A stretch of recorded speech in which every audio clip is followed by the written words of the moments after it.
How are you doing? It's been a little while. It's been a little minute. You know what? Let me do. Where will I find it?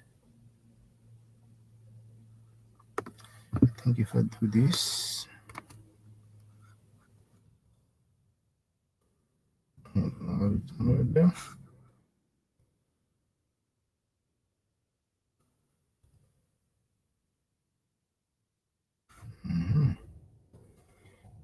Flyer.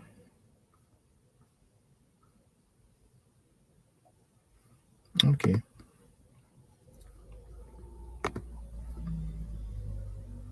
While people come in, then I'll prepare the flyer. So I won't be long. If you have any questions, any comments, then feel free. I've left the call-in link, so feel free to join us as well.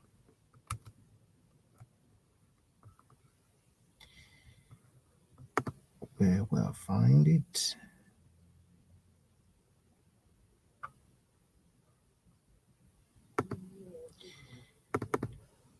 It will be somewhere here.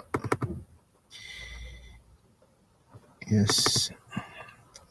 There. No, here.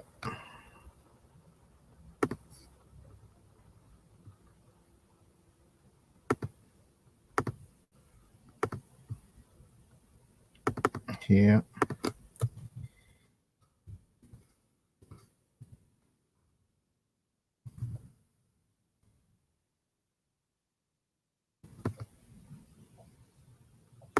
Okay, now reduce it to size.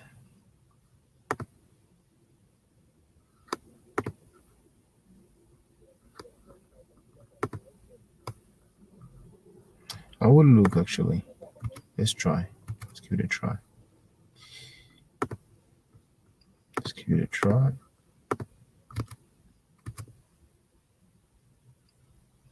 All right, good enough.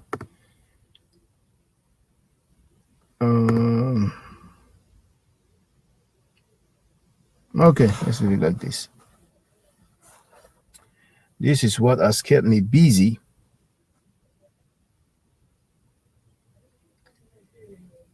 And it's really one of my passion. The great ancient language called the Medu-Neter. And you know, quite regularly, I think about the arguments of people who claim that it has not been deciphered. And sometimes it doesn't hurt to repeat yourself. But we have some people who claim that it hasn't been deciphered, and yet they bear Kemetic names, or let's say names, hieroglyphic name, Medu-Neter name, and it's weird. It is really weird. We have the Hebrew language that went through some reconstruction. We don't hear them say, oh, no, there's no such thing as Hebrew. Nobody speaks Hebrew. Nobody understands Hebrew. But here we have some people with Kemetic names talking about the Medu-Neter has not been deciphered.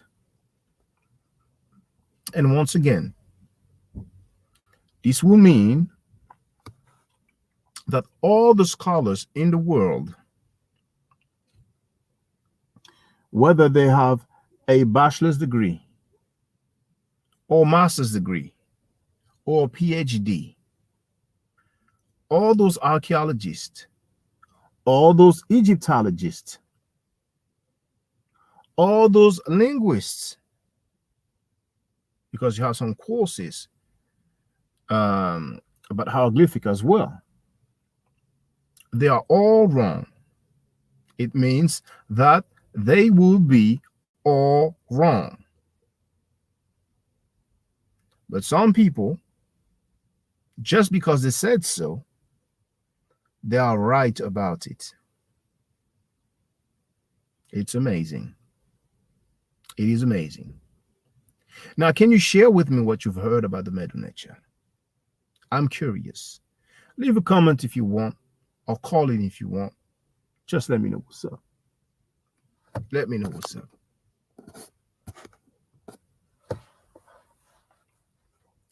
But for those who don't know, at the time when the Medu Neter, or the hieroglyphic language, if you will, at the time when the Medu Neter was still spoken, the Greeks were there in Kemet, or ancient Egypt. So they could hear the language, they could read the language, and write the language as well. Now, when it comes to the artifacts, those of you who will take the time to go through some museums, I think you will notice a difference in the shape, particularly of individuals. It is not as refined as it was back then when Kemet was ruled by indigenous people, indigenous inhabitants. Well, it might be an oxymoron to say indigenous inhabitants, but, well, not necessarily. Can be an inhabitant, but not indigenous. So they were there. And the Rosetta Stone is merely an indication of that, because we have the same text in two different languages, three scripts, but two different languages. So that's a great indication. And it is not the only text where you have some Greek and some Medu Neter along with it. Now, a lot of people like to stick to this claim about symbols and what those symbols mean. They couldn't tell you what our alphabet, our 26-letter alphabet, they couldn't tell you what those signs or symbols mean.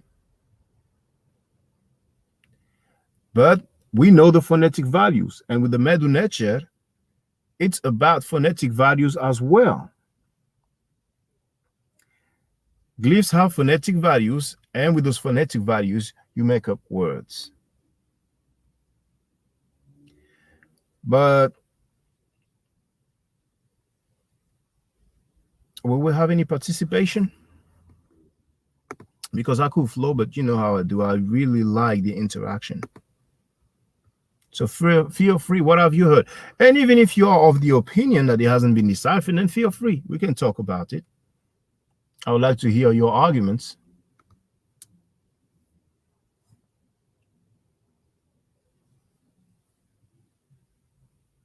Are you of the opinion that it hasn't been deciphered? Or are you of the opinion that it has been deciphered?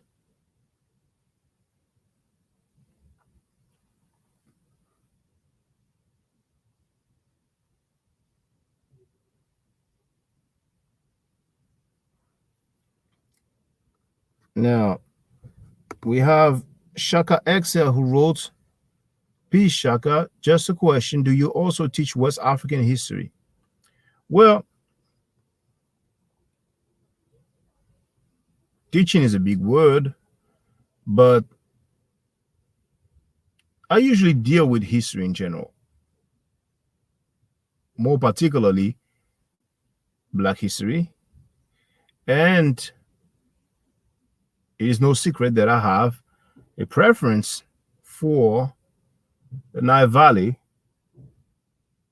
or the Kemetic civilization. So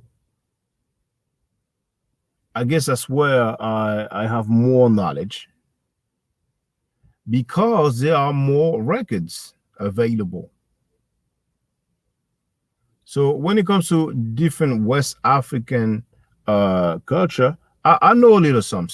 I know a little some because for those who don't know, I reside in France, and in France you have plenty of West Africans because many territories of West Africa have been colonized by France, by the French. And ironically, people from countries that were colonized for plenty of reasons end up going to the former colonizers' country. My parents being from Haiti, you find a fair bit of Haitians in France.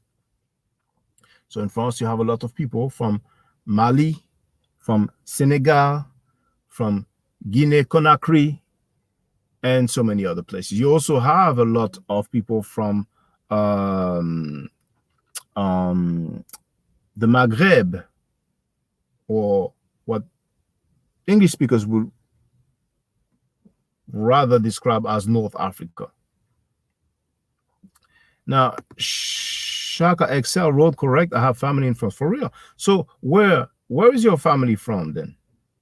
Oh, Guinea-Bissau, Congo as well. Okay. So do you speak French? Do you understand French a little bit? Do you know Lingala and or any other language from the Congo, like Lari, Kikongo? Some speak Swahili as well. So are you familiar with any other language? Cabo Verde, that we call Cap Vert in French. Are you familiar with any other language besides English? If you're from Cabo Verde, maybe you speak Portuguese. Let me know. So we speak Criollo and Portuguese. Okay, all right. Okay. Well, sadly, I don't know anything in Portuguese. Portuguese is quite close to Spanish. So whoever speaks Spanish might get a chance to communicate to some extent with some Portuguese speakers. But I would have said something if I knew something in Portuguese. I can greet in a few languages, you know. Mbote.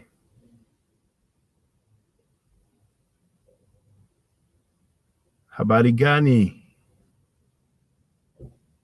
Now, this one, I don't pronounce it well, apparently. But Memoache, or let's say Akwaba. Sak pase ki jan ye. Ki jan famille la ye. Peut-être gen moun ki sorti Haïti, yo pat konan. Moun Haïtien tout. E kounya ou konan.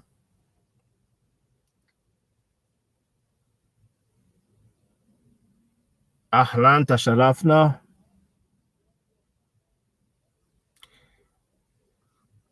Bom dia.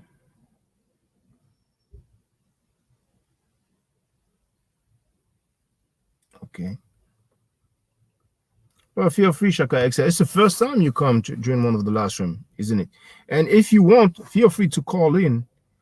There's that invite link I mean the calling link. So whether you have a whether you are on the laptop or with a smartphone, you are free to call in. And tell me, how did you find about my channel? And have you seen the video Kemet and Ma'at?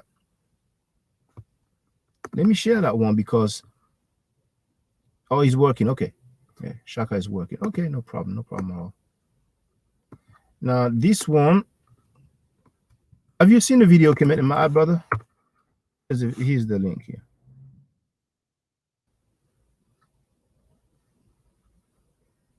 So he wrote, too bad I'm working right now. I will come on in the future. Just think we are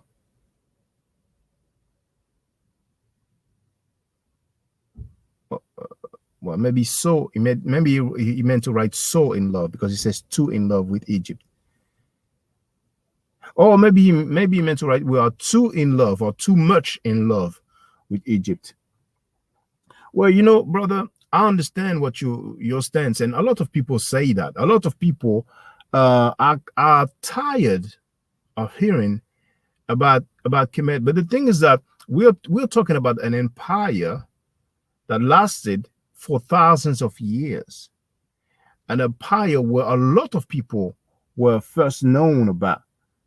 Innovations, creation came out of there. And because there's so much record that survived, we're not dealing with some claims when it comes to oral tradition and beliefs. There is the issue of belief or religion or spirituality. However, when it comes to history, we have it laid out. So people have preferences, you see, and you have some people who have a preference with Kemet. And the things that at the end of the day, no matter how much some people, including myself, might be talking about Kemet, people still talk more about Christianity, Judaism, and Islam, for example, you know, and the same for Hinduism or Buddhism.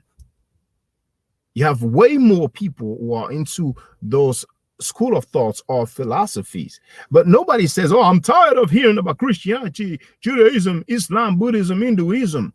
So I find it a bit strange. I could say unfair, but it is what it is. The reality is that because of the religion and the narrative regarding Kemet or ancient Egypt, that particular location, that historical part, or that civilization, that country has a bad name because of this literature, religious literature, where the rulers, or let's say the ruler, the unknown ruler, the unnamed ruler, is just described as Pharaoh. It has such a bad name, a horrible name, and it is portrayed in a very horrible light. You see, to me, that's one of the main reasons why people have some disdain or don't really want to hear about Kemet in a positive light.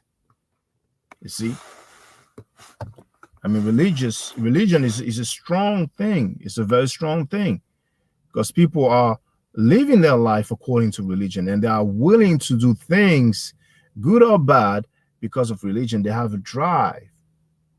They have a drive, and some of them feel like they have an obligation to do something, to put in work, or however it can be worded. You see? But I personally think that it's really unfair when people say that we talk too much about Kemet.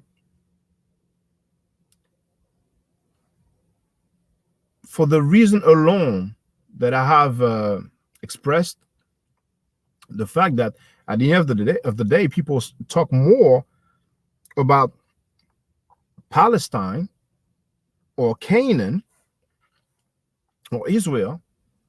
They talk more about Arabia or the Levant in general. People talk more about Greece, Rome, than they talk about Kemet. But yet we don't hear people say, oh, you talk too much about it.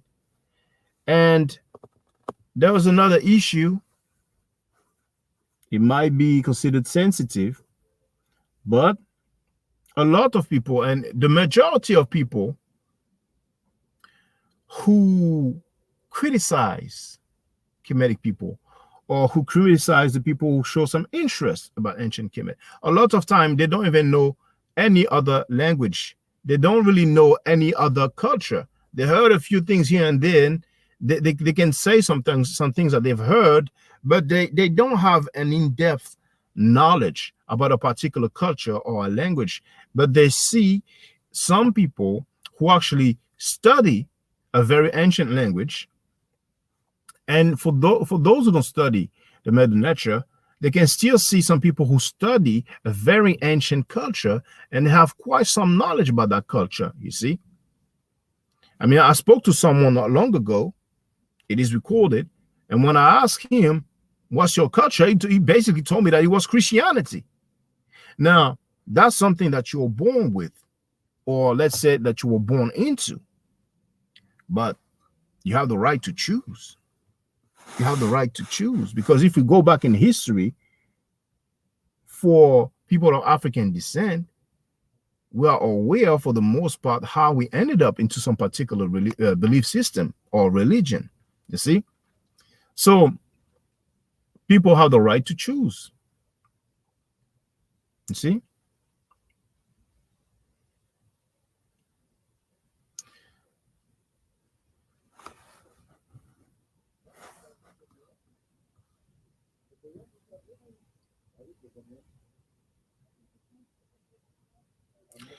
I'll be right back. I'll be just a few minutes. So in the meantime, oh, you know what? I'll do that. The problem is the advertisement, because there are ads coming up every now and then. So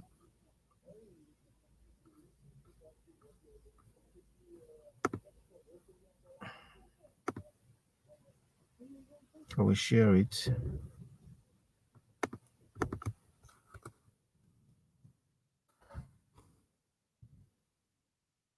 Share this.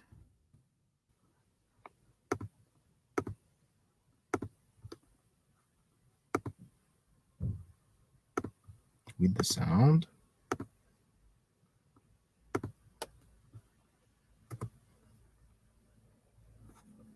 With the volume, it helps.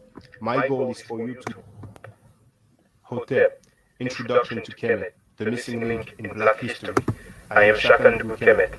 My goal is for you to learn and understand some information that you probably never came across before. For this reason, the beginning is going to be somehow meticulous because it's necessary.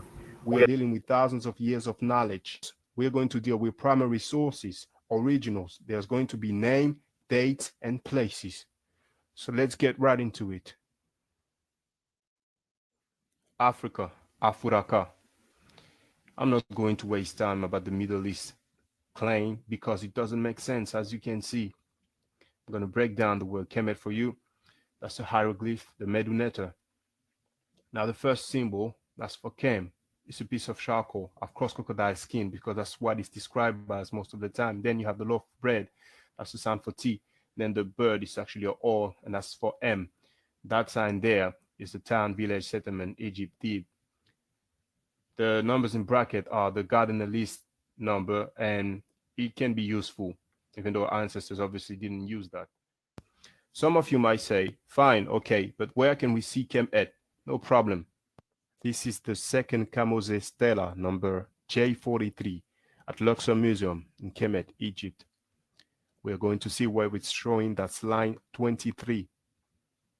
Slowly but surely we're getting there. Here it is, in the middle of your screen. There's a slight close-up with the Medu Neter transcript underneath.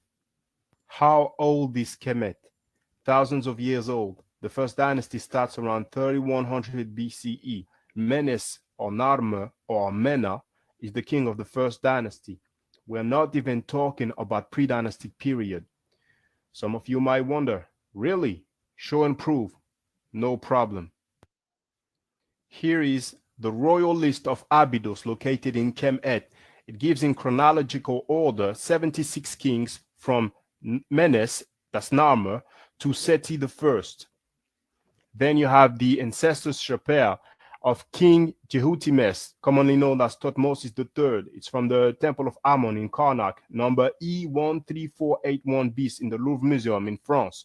There's 61 names there from Menes to Jehutimes III. You have the Palermo stone around 2500 BCE, and that's located in Italy. The Narmer's head, UC 15989 in Petrie Museum, London, and the famous Narmer palette, CG 14716 in Cairo Museum. This is 5,000 years old. Why is it called Egypt today?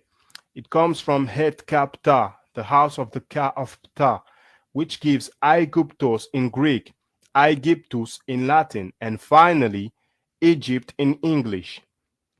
Het Kap Ptah is Memphis, and that's what the US town is named after.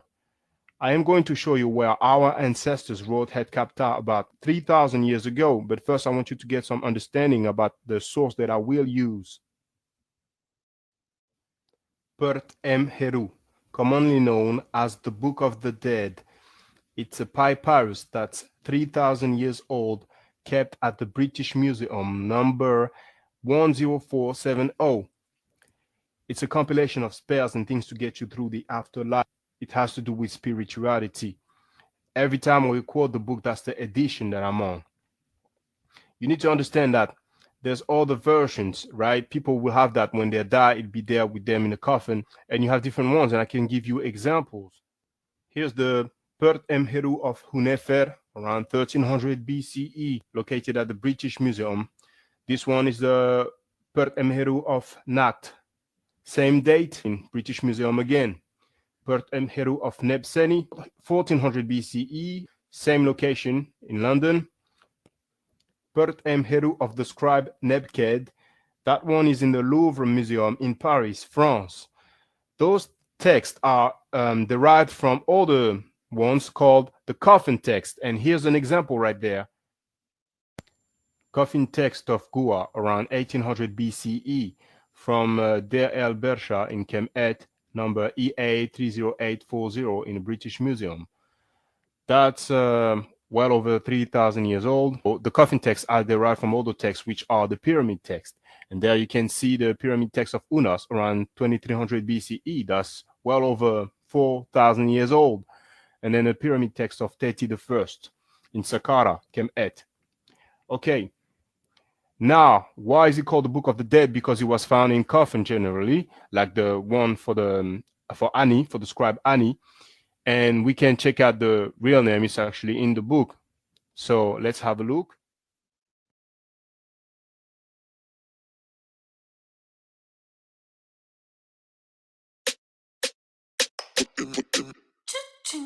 Putting in the work, putting in the work, putting in the work, putting in the work, God, putting in the work, putting in the work, turning low.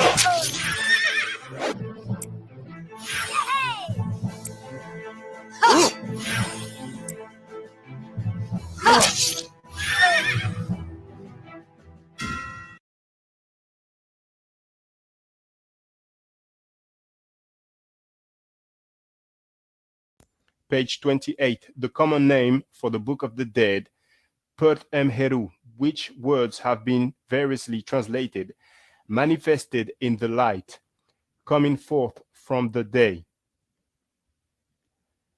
Page 355, it tells you that it's on plate 5. Okay, and here's a breakdown of plate 5. Pert M. Heru. Now, why do we talk about plates? The papyrus of Ani was found, and it was 20 meters long. So Wallis Budge, who bought it, cut it into 37 pieces.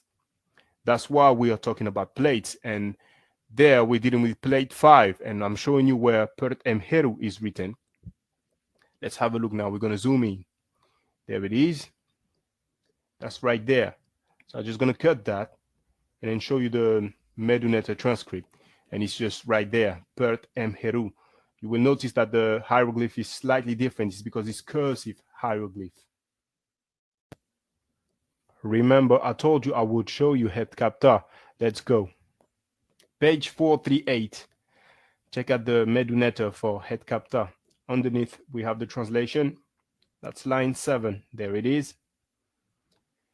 Now, on the previous page, it tells us that it's on plate 15. So let's bring it up. There it is. And we're going to zoom in. That's the one there. It's not that clear. So we look at another page. That's 490. Here's the Meduneta once again. It tells us that it's on plate 19. So that's plate 19 right there. We're going to zoom in. And there we go. It looks slightly better. Here's a close-up. And you can see that it's made up of sign Q3X1, V28, D28, and O49. Now you definitely know the origin of the word Egypt. Now we're going to move on to something else. Let's deal with the word pharaoh. It doesn't mean king, it means house. On the left, you have Sultan, the original name that our ancestors used to describe a king. And on the right, you have the pharaoh symbols, the hieroglyphic signs. So it's all broken down to you, as well as Sultan, with the Gardiner list numbers if you want to take it further. Now on page 459, that's plate 16, you can see the word Sultan, and you have the translation. We're looking at line 6 right there. I am crowned upon my throne like the king of the gods. Now you do have the sign there, and also the 3 hatchets. They're not flag, they're actually hatchets. That's a symbol for Neteru. If you have one, then that's Neter. Okay, it's clear there in the middle. Another one that might be of interest to you. That's page 352, plate 2. We're looking at line 8. Homage to thee, King of Kings and Lord of Lords. That probably reminds you of something. Yes, Revelations 19:16. You have King of Kings and Lord of Lords. Also, Revelations 17:14, Lord of Lords and King of Kings. Let's move on. In this edition of the Pert Emheru from the same author, we can see how to pronounce the word for praise and adoration, which is toi, there on page 8. And then underneath you have it again, toi, adoration. Now you can see that in the edition that we're dealing with on several pages. First, you have page 339. There, line 1, hymn of praise to Ra. You also have it on page 342. There again, praise to Ra. Page 347. And also on page 487. On page 496. And finally on page 511. So praise, adoration, toi. Praise of Ra, toi, Ra. Doesn't that sound like something you heard before? Think harder. There it is. Now it might just be a coincidence, who knows? But I just wanted to show you that. Let's move on. You can look up the legend of the destruction of humanity, otherwise called the Book of the Celestial Cow or Book of the Heavenly Cow. Could be another coincidence, just like those names, Tutmos, Kamos, Amos, Amenmos. Next, by Paris Dobianet at the British Museum. Compare the tale of 2 brothers with Genesis 39, verse 6 onwards. You have fun. Famine stela of King Joseph around 2600 BCE. In a period of 7 years, grain was corn, compared with Genesis 41, verse 30, and there shall arise after them 7 years of famine. By Paris Leiden in Holland, between 1800 and 1600 BCE. Now, even if Moses existed, he wasn't even born yet. Chapter 2, line 10. Indeed, the river is blood. Exodus 7:20. The waters that were in the river were turned to blood. There's plenty of other so-called coincidences. Let's deal with them. Chapter 2, blood is everywhere. Exodus 7:21, there was blood throughout all the land of Egypt. Chapter 2, men shrink from human beings and thirst after water. Exodus 7:24, and all the Egyptians digged round about the river for water to drink. Chapter 2, he who places his brother in the ground is everywhere. Exodus 12:30, there was not a house where there was not one dead. Now, probably the most famous papyrus in the world, plate 31 and 32 of the Pert Em Heru, the papyrus of Ani, commonly called negative confessions, admonitions of Ma'at, declaration of innocence, or principles of Ma'at. We're going to have a look. It's on page 576 that is translated. Right now, we are going to compare the laws of Ma'at with the 10 commandments. Let's have a look. Page 576, like I said, from the translation. Negative confession number 27, I have not blasphemed. Exodus 20, verse 7, you shall not misuse the name of the Lord. Negative confession number 24, I have not transgressed the law. Exodus 20, verse 8, remember the Sabbath day by keeping it holy. Negative confession number 4, I have not slain man and woman. Verse 13, you shall not murder. Negative confession number 3, I have not stolen. Exodus 20, verse 15, you shall not steal. Negative confession number 8 and 18 respectively, I have not uttered lies, I have slandered no man. Verse 16, you shall not give false testimony against your neighbor. 20 and 21, I have not debauched the wife of any man. Verse 17, you shall not covet your neighbor's wife. Hopefully you will forgive me if the quality is not so great. You're supposed to see it all right there in full screen mode. Also, let me avoid any confusion. If you see the Bible quoted, it doesn't mean that I believe in it. I'm the type of person who pay attention to the original, not the copy. And even though most people go the other way around, that's because they do not know any better. Some people might tell you, look, the ancient Egyptians worshipped the sun, and so on. You just quote Psalm 84, verse 11. For the Lord God is a sun and shield. Hopefully they'll leave you alone, because either they go by the book or they shouldn't tell you anything at all. You cannot just pick and choose what suits you. Let's move on. Now I have to do this, especially for those who don't know. They keep repeating lies, so we have to keep saying the truth. The race of the ancient Egyptians. Now, Herodotus, nicknamed the father of history, he lived way after Kemet was finally invaded, which was around 600 BC. He was there 200 years later, more or less. And still at that time, he said, thirdly, it is certain that the natives of the country are black with the heat. And in saying that the dove was black, they indicate that the woman was Egyptian. It goes on to say, the Egyptians said they believed that the Colchians were a portion of the army of Sesostris. That this was so, I conjectured myself, not only because they are dark-skinned and have curly hair. And he used the word olutrikes for nappy hair. That's just in case they say that, it's a bad translation. Next, we have Aristotle, who lived 100 years after Herodotus. He says, those who are too black are cowards, like, for instance, the Egyptians and Ethiopians. He used the words agon melanes, which is Greek for excessively black. Once again, in case they try to pull that wrong translation thing. Next, Volney. He was speaking about the Copts. What a subject for meditation to see the present barbarism and ignorance of the Copts, descendants of the alliance between the profound genius of the Egyptians and the brilliant mind of the Greeks. Just to think that this race of black men, today our slave and the object of our scorn, is the very race to which we owe our art, science, and even the use of speech. Next, Champollion. You might have heard that name before. That's because he is the first European to decipher the hieroglyphs thanks to the Rosetta Stone, which is in the British Museum. Now, he was writing to his brother, and he said, "We find there Egyptians and Africans represented in the same way, which could not be otherwise."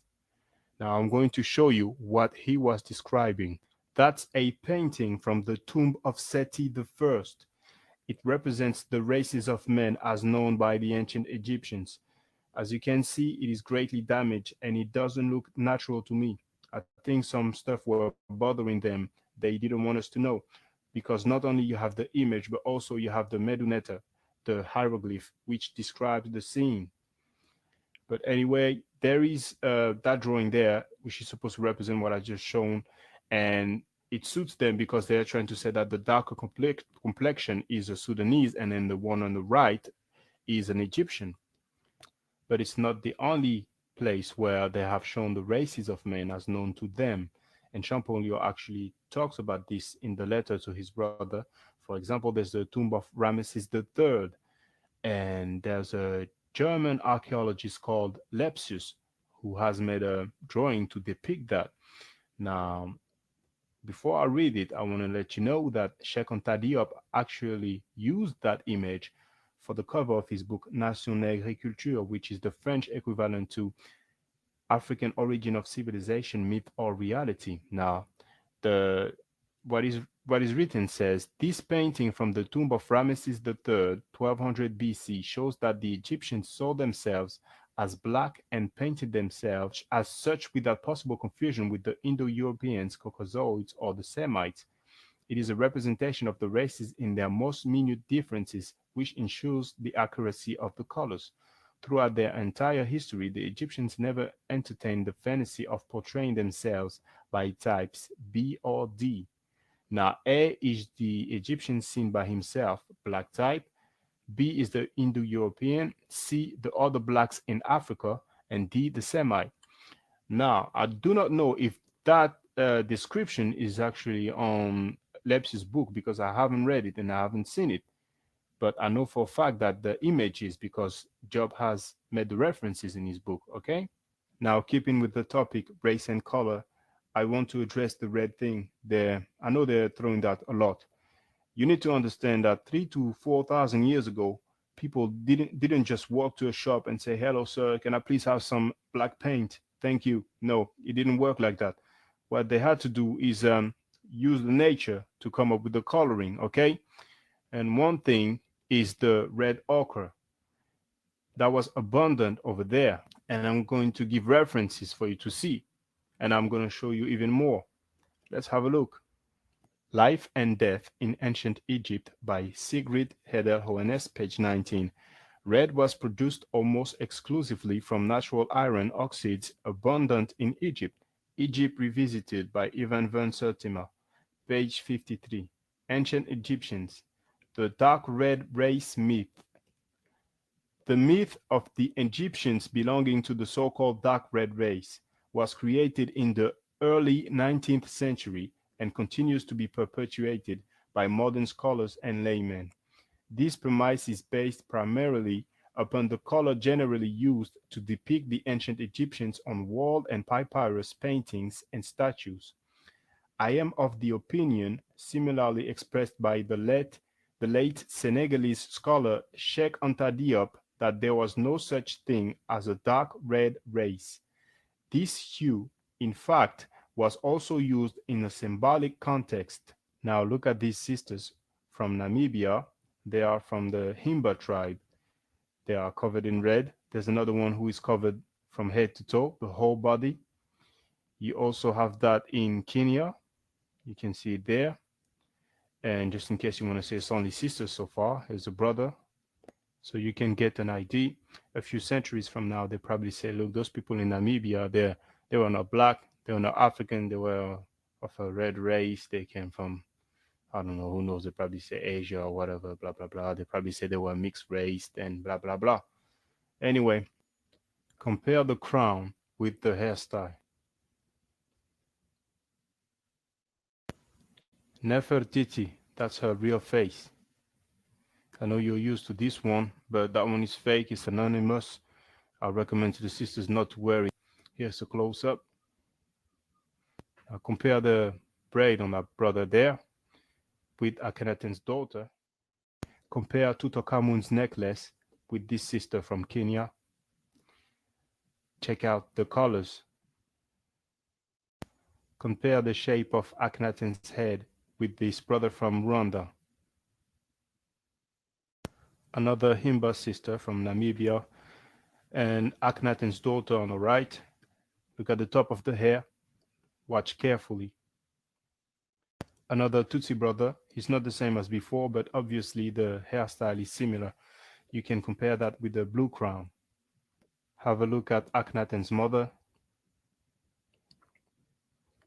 This is Khufu. Djoser. You can see they didn't like his nose. Mentuhotep. No, this is not a fez. Taharqa. Akhenaten lived around 1300 BCE. David, if he existed, lived around 1000 BCE. That's 300 years apart. Akhenaten was there 3 centuries before David, if he existed. I'm going to show you a case of plagiarism. Some might say it's just a coincidence. What you are looking at is the hymn to Aten, otherwise called the Great Hymn to Aten. Now, Aten is the god that Akhenaten was worshipping. Don't want to go through the whole story because it's available, but this was found in Armana. The original name was Akhet Aten, which means the horizon of Aten. That sounds similar to Akhenaten's name.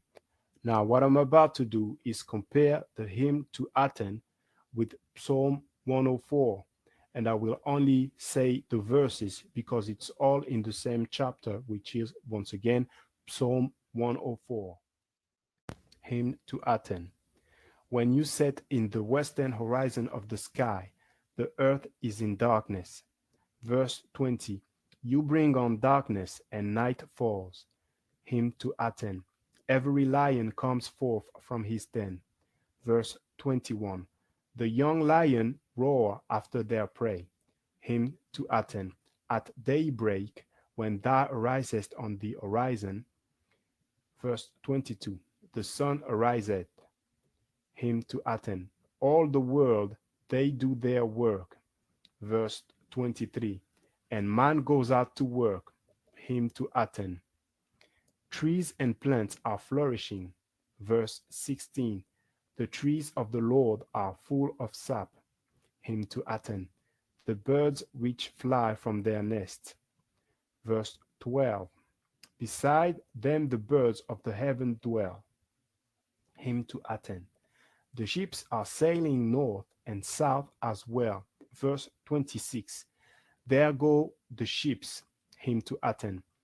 Who giveth breath to sustain all that he has made. Verse 29. When you take away their breath, they die. Hymn to Aten. You supply his necessities. Verse 28. That thou givest them, they gather. Hymn to Aten. How manifold it is, what thou hast made. Verse 24. O Lord, how manifold are thy works. Hymn to Aten. For thou hast set a Nile in heaven, that it may descend for them and make waves upon the mountains. Verse 13. He waters the hills from his upper chambers. Hymn to Aten. Thou makest the seasons in order to rear all that thou hast made, the winter to cool them, and the heat that they may taste thee. Verse 19. He appointed the moon for seasons. The sun knows it's going down. Now, what is the most common symbol when you think of justice? Most of the time, that's a woman who is usually blindfolded with a scale. Now, look at plate 3 from the Papyrus of Ani, which is once again in the British Museum. In the middle, you have a scale. On the left of the scale, whoever is being judged, that's his heart inside of that vase. On the right, you have the feather of Ma'at, which is the Neter, the goddess of truth, justice, reciprocity, and so on. So once again, a feminine principle. Okay. When you think of a jury, you think of a tribunal. There's 12 people who make up the jury. Now let's look on the top. You have 12 people on the top. Okay, just above the scale of justice. This, some people might say it's just a coincidence once again, but I don't care. This is a fact, and you can just make up whatever you want of it. But just be reminded that this is about 3,000 years old. Okay, let's move on. Now, what you are looking at is the Dendera zodiac located in the Louvre Museum in France. It was originally in Kemet. It represents the stars, and because of the presentation format, you might not be able to see it in details, but if you put Dendera zodiac on search engines, you should see some better representations. It's the oldest zodiac known, the oldest circular zodiac known. Some of you might have heard about a mention of Israel in an ancient Egyptian document. They are talking about the Merneptah stele, erroneously called the Israel stele. It's in Egypt, in the Cairo Museum. Now, I'm going to show you the line, the part that they claim means Israel. Okay, on the actual stele, you read it from right to left, but for clarity's sake, you're going to see it underneath from left to right. So what I've done, right, because it's a bit technical there, is for those who want to take it further and maybe learn the hieroglyphs, the Meduneta, I have put the meaning of each symbols, and underneath I have put their number according to the cardinal list, okay?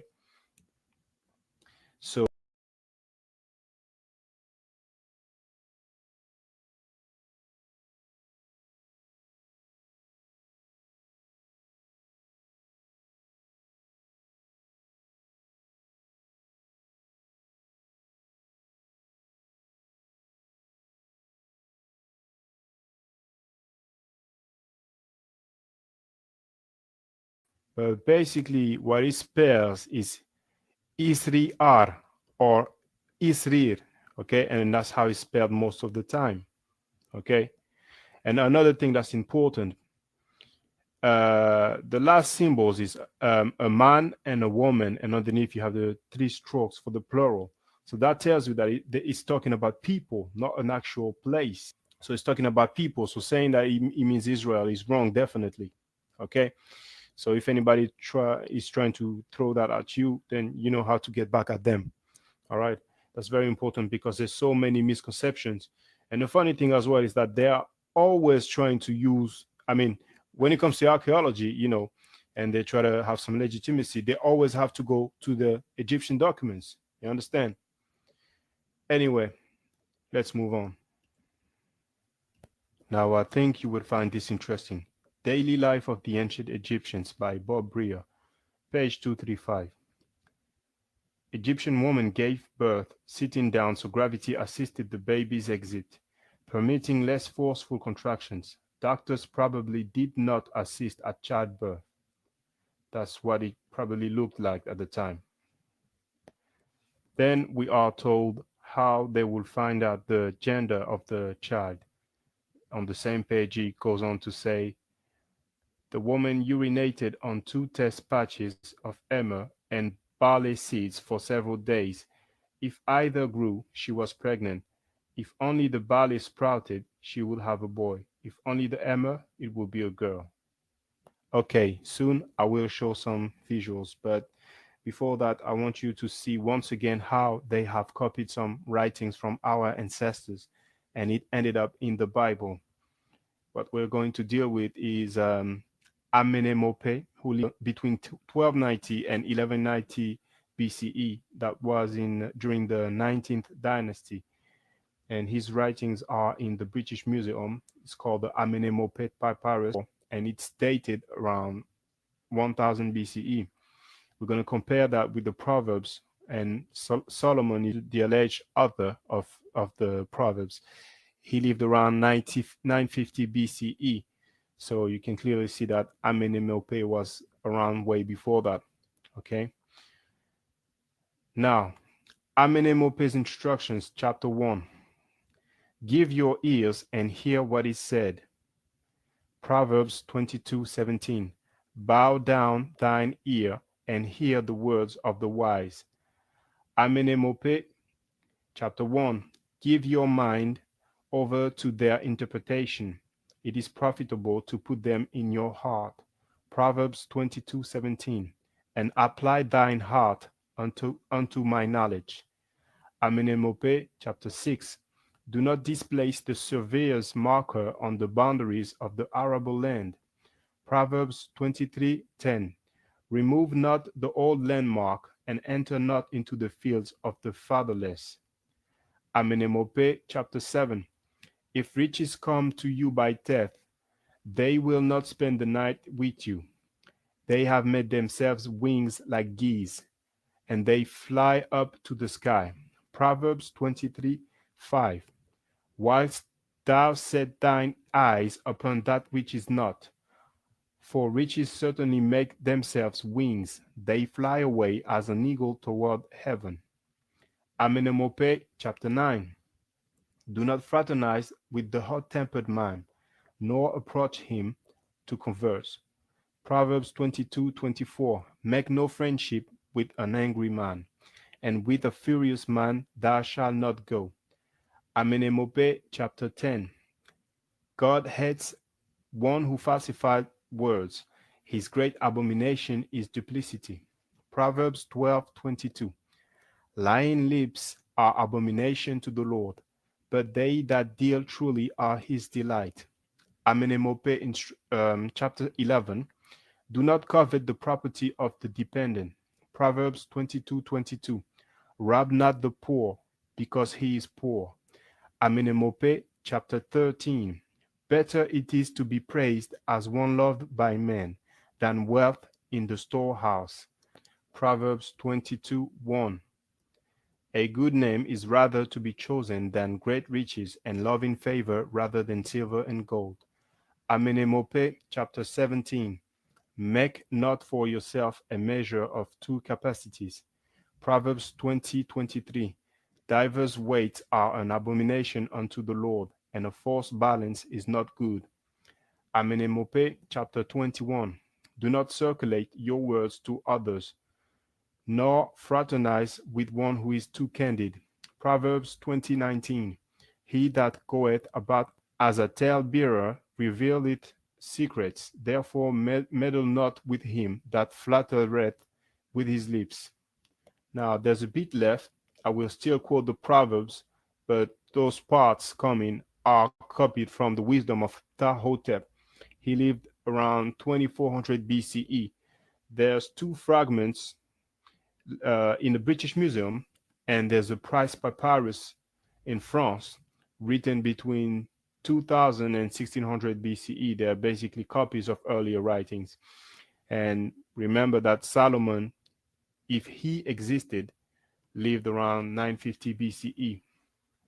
Ptahhotep wisdom. Don't be proud of your knowledge. Consult the ignorant and the wise. Proverbs 1:5. A wise man will hear and will increase learning. Ptahhotep wisdom. If you meet a disputant in action, you will make your worth exceed by silence. Proverbs 17:14. The beginning of strife is as when one letteth out water. Therefore, leave off contention before it be meddled with. Ptahhotep wisdom. If you are one among guests at a table of one greater than you, look at what is before you. Proverbs 23:1. When thou sittest to eat with a ruler, consider diligently what is before thee. Last one. Ptahhotep wisdom. Do not boast at your neighbor's side. One has great respect for the silent man. Proverbs 17:28. A fool, when he holdeth his peace, is counted wise, and he that shutteth his lips is esteemed a man of understanding.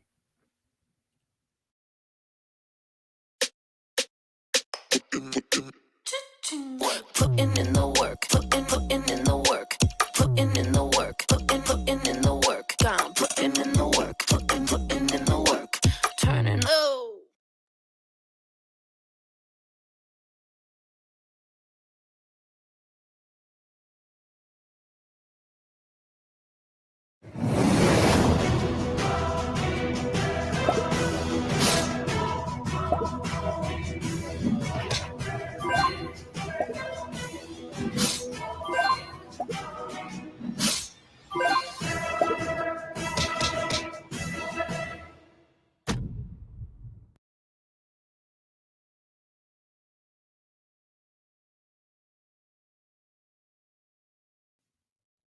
They say a picture is worth 1,000 words.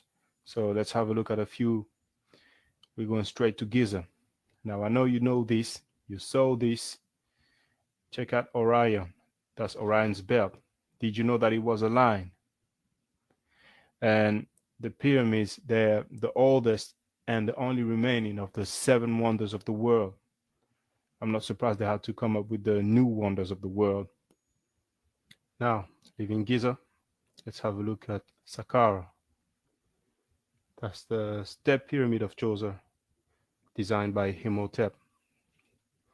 You can see that was a long time ago. What you're seeing right now is Djoser's complex. This is Khufu's boat. It's quite large and still in good shape. Okay. Now, leaving Saqqara, let's have a look at Akhetaten. There's not much left. It was built only in 5 years, and it was abandoned 3,000 years ago. That was Akhenaten city, but there still remains. Leaving Akhetaten, let's have a look at Abydos. This is Seti the first temple, and that's inside. Now, leaving Abydos, we're having a look at Dendera. Here's a complex, another view. This is Heteru's temple, Hathor. Okay, leaving Dendera. Let's have a look at Luxor, probably the most famous place, especially for tourists. Looks lovely, doesn't it? That's the Hypostyle Hall, sorry. You see, there's one obelisk missing. It's because it was taken to Paris in France. Leaving Luxor, having a look at Edfu.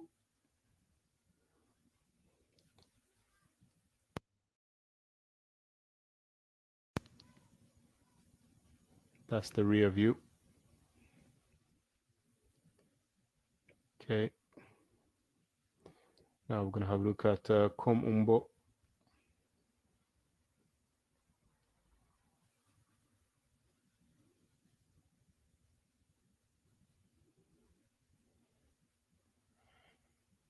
And Philae. It's very important that you see this, when we talk about our history. It's backed up by archaeology, amongst all the other things that are all over the world in museums. It is still over there. Abu Simbel, a very lovely one as well. Very, very, very nice.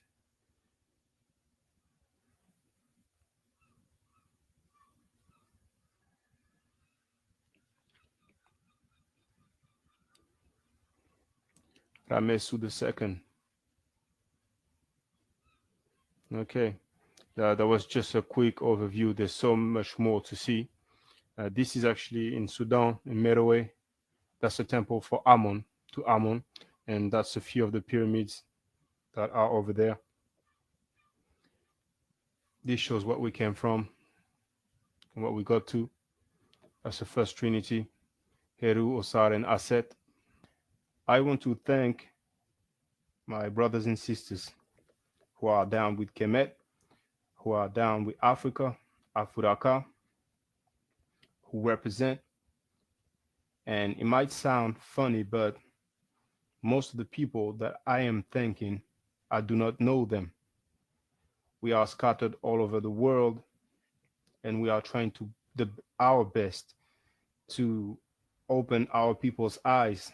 I want to let you know that I know how it feels when your family and your friends and people around you take you for granted, uh, do not take you seriously, might even try to, ridicule you, laugh at you, imply that you are almost crazy because you are not trapped into a belief system like most our people do. Okay. I really know how it feels. I want you to stay strong. I know it's easier said than done, but I feel like telling you that, I know, I mean, normally for us, life is hard anyway. But when you do not follow the status quo, then it's even harder, obviously. So thank you for the job you're doing. Most of you are doing it online. Also, you try to do it, with the people you know. But once again, when people know you, they take you for granted. It's a shame, but that's the way it is most of the time. Okay. Now, I hope that you liked what you saw so far, and I hope also that you are going to understand that, as the title says, it's an introduction to Kemet, just an introduction. We're talking like about an empire that lasted well over 3,000 years, and that's a dynastic period.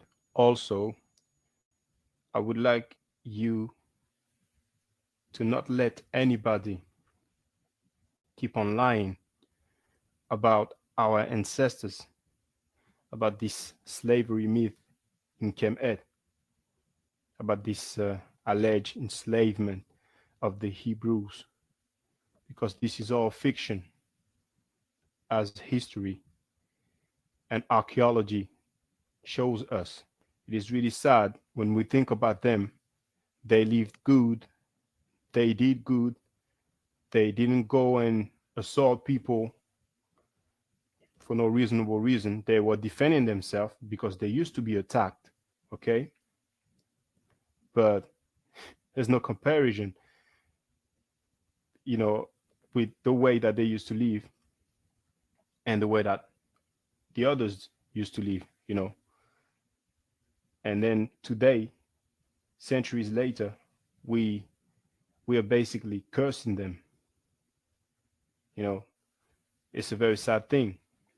Now, for all those of you who have, well, we might call it belief or spirituality, just think about it. The same ancestors who laid down a foundation for you, then today you see them as evil people who enslaved and did so many horrible things. And it's wrong, it's false, it's not true, it's fictional. Yet you do not seem to have much condemnation for the people who really enslaved us and did so many horrible things, and who, for the most part, are still doing it. You need to be fair. Okay? And really, we are so lucky that all these things have remained, that you can go all around the world and see the reliefs, see the writing, the meduneta, the hieroglyph on papyrus, on walls, paintings, and not only those who are all around the world, but also those that are still in Kemet. And you are probably aware that a lot of writings and statues and such are being chiseled out, destroyed. I mean, it's just a good thing to share the information, fair play, but I would like to take it to another level. And I cannot do that by myself. And really, as far as I'm concerned, there is no proper foundation in falsehood. See, I hear a lot of talk about quote unquote unity, many times coming from some of us who are into what's called the three major belief system. Because at the end of the day, they kind of have the same patriarchs and the same prophets.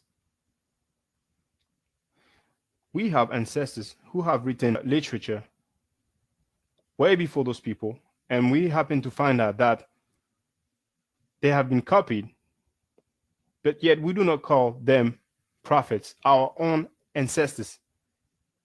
We take the copies and we consider it holy as a people. You understand what I'm saying? But not the writings of our ancestors. I would like to say that as a people, we should be humble and realize when we are wrong.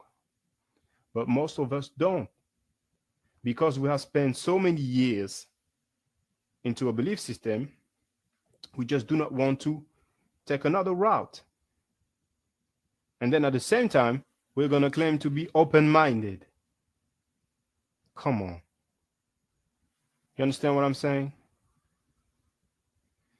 Anyway, asante sana, meda ACP.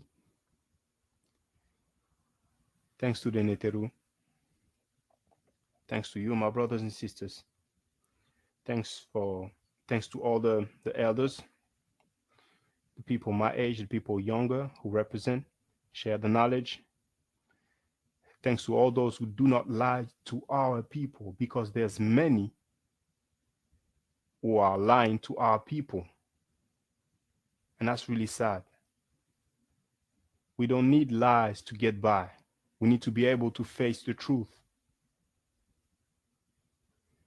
Hotep.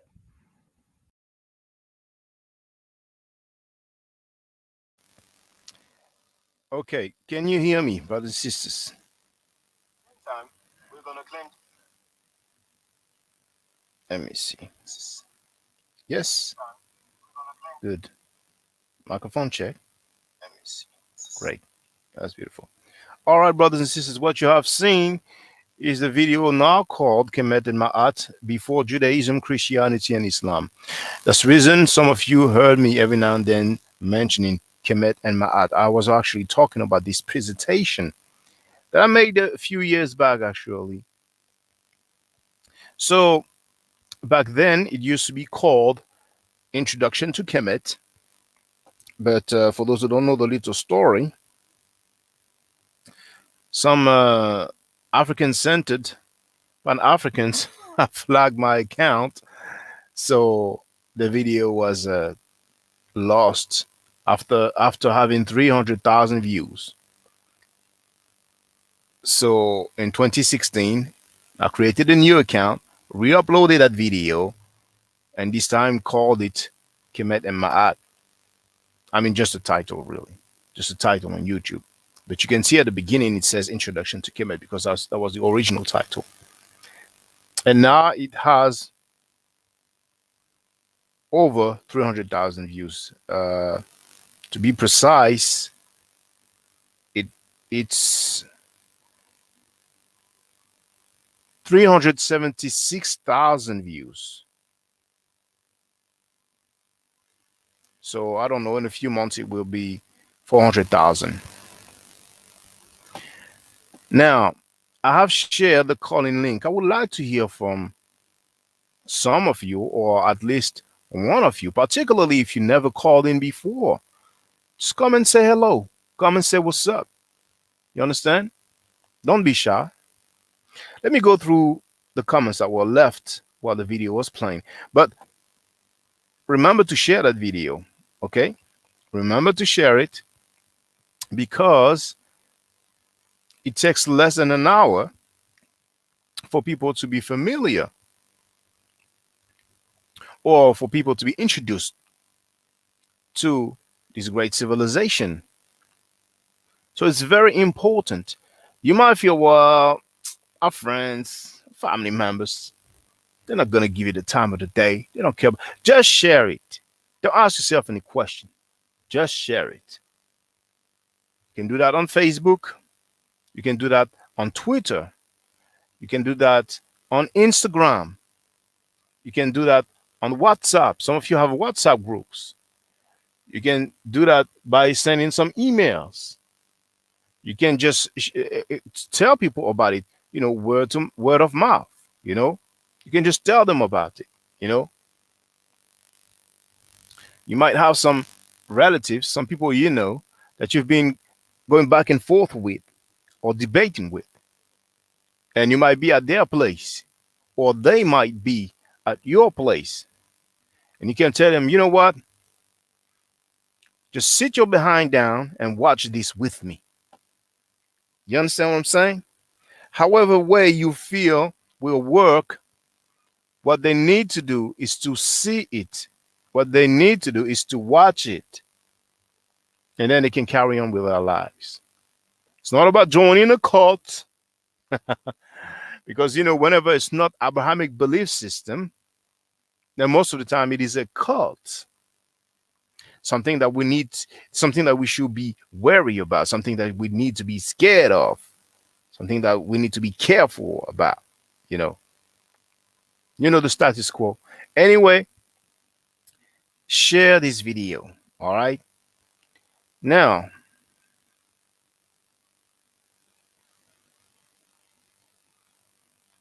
Shaka XL wrote, animism was the most practiced belief in sub-Saharan Africa prior to the Arab/Muslim Christianity. We have Basketball 03 who puts skip. That is because of the advert. I had to step away for a few minutes, and I guess it was an advert. And we have Asiatic Lion. I don't know why you keep changing your names. Like first it was Asiatic Black Man 19, then it was Afro Asiatic. Now it's Asiatic Lion. How you doing, brother? Why do you change your name so often? He wrote Salamu Hotep Ashe. Then he wrote same concept of the condition of the heart in Quran. Really? I wasn't aware of that. We have Tahaka who wrote Shabaka Stone. I did not show the Shabaka Stone, and I've seen that when you wrote that comment, it was about the time where the Meri and Ptah stela was displayed. This is also known as the so-called Israel stela. Allegedly, it is supposedly the earliest mention of Israel in history. And I have demonstrated, and remember this video was uploaded years ago actually. Do you believe me if I tell you that this video is over a decade old? So I'm not saying that I'm the first one who said, well, he doesn't say Israel. But hey, a decade ago, I've demonstrated that. But amazingly, we have some people today who still try to claim that he says Israel. So what I suggest you do, if you are curious, go online and look for universities where they teach Egyptology. Or type in Egyptologist, University Egyptologist. And then you should have, if it's a university website, you should have an email address. Make a screen print of that part of the showing the Israel stela. Or just look it up on any search engine. And then attach that picture to the email and ask kindly, respectfully, Doctor, does it say Israel? Does it spell Israel? And ask him, do the seated man and seated woman with the 3 strokes underneath, does it denote people? Because the 3 strokes are the 3 strokes of the plural. Just asking those 2 questions. Does it spell Israel? You can ask 3 questions. Does it spell Israel? Does it actually say Israel, regardless of the spelling? Because some people might argue, well, back in the days, 2,000 years ago, that's the way they used to spell Israel. And finally, ask, is he talking about a place, a location, a geographic location, a geographical location, or is he talking about people? You see, my stance is that it is talking about people, about a population, not a place. So everybody is free to do that. Asiatic Lion wrote that the R and the L are interchangeable. Well, you can write that, but it doesn't mean that in every word, every ancient word, the R and the L are interchangeable. It's too easy. But regardless, knowing that according to the standard of Egyptology, there is no L in the Medu Neter. That comes later with the Greeks and the Romans. But let's presume that he still spells the sound L, the phonetic value L. Everybody's free to do the same. Just ask a PhD. We have Anuket World Traveler. I remember you came in before. Welcome back. Asiatic Lion wrote, Bible is a compilation, respectfully. That's nothing new, brother. I don't really know which part you're talking about. Probably the part where I show similarities to some biblical text and some text from Kemet. And then he wrote, same structures in Mexico. How do we explain it away? There's no pyramids in Mexico. Now, at best, you can say there are some step pyramids in South America. But that's about that. I mean, well, people talking about, there's pyramids even in some places in Europe. Those are like mountains, hills. It's not looking anything near a pyramid. But anyway, Anuket World Traveler wrote, pictures just doesn't do these ancient places justice. You must see it in person. So I presume that you went there. It's a great experience. Claudia Barton wrote, thank you, Shaka. You're welcome. You notice, brothers and sisters, how these kind of messages are scarce. And it doesn't hurt. It doesn't hurt. It doesn't cost money. And thank you for all the thumbs up. But for those who have not hit that like button, then please do so. It's important as well. Now, and for those who want to, you see there, paypal.me/forever. Also, it doesn't last long, but you have Cash App.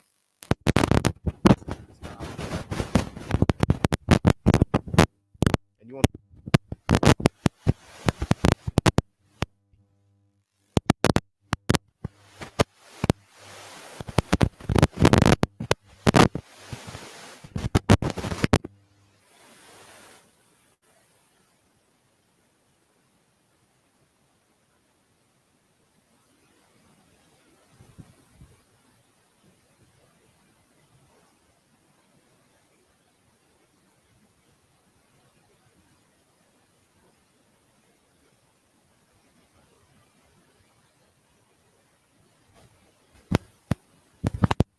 maybe his most famous work. See how they title in English. African philosophy, the pharaonic.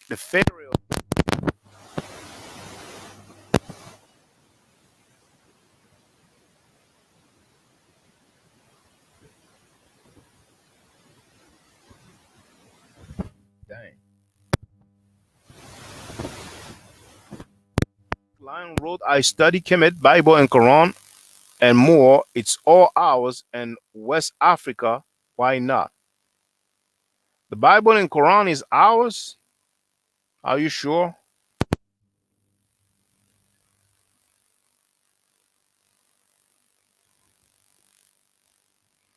Well,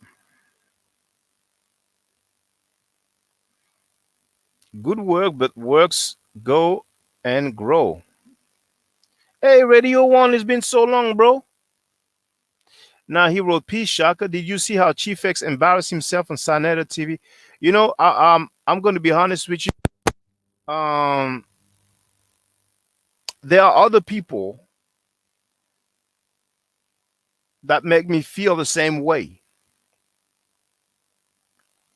but I'm going to try to be diplomatic by not naming them.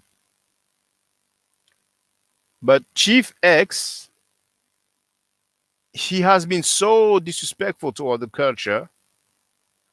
I don't know where his great disdain come from, but he made it very clear that he just don't give a damn at all.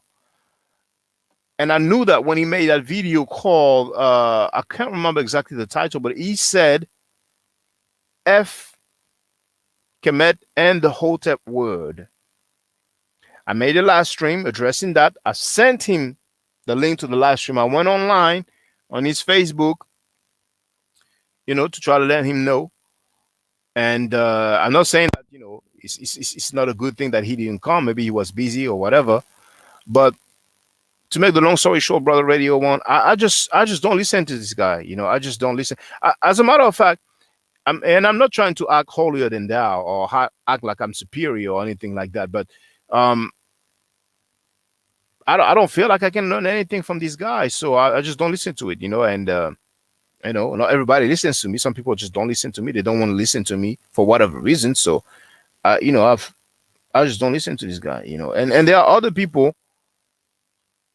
Whenever I hear them talk, like I just move somewhere else. Like I'm just tired of some people running their mouth and all that. So he probably has a culture that suits him and that's good for him, so he can go on with his life, and that's about it. But I already said his name, so in a sense, it's beneficial. It's benef. I'm looking for that word. It's beneficial for him. It actually helps him. Put help in quotation. But when you say he embarrassed himself, does it mean that he had a discourse with someone and he did not hold it down, or just the thing that he said was just ignorant? Out of curiosity, I'm asking. Now, Asiatic Lion wrote, Libu and Ribu are examples, still Libyan. Hey, everyone is joined us. Hotep, Sen. Yes, peace, brother. Hotep, how you doing? I'm doing great. How about yourself? It's been a long time, man. Yes, man. I'm doing good, man. It's been a very depressing time, man. I had some tragedies in the family, so Oh, I'm sorry about this, man. yeah. But I still got my head up, and I'm still gonna start back uploading soon. So Yeah, it's very difficult. It's difficult for everybody when we lose someone, and yeah, yeah. yeah, man. But it's good. It's good to see you back on the scene. It's been a while. Yeah, brother. I've giving classes. There's a bit more people now who are it's taking me more, and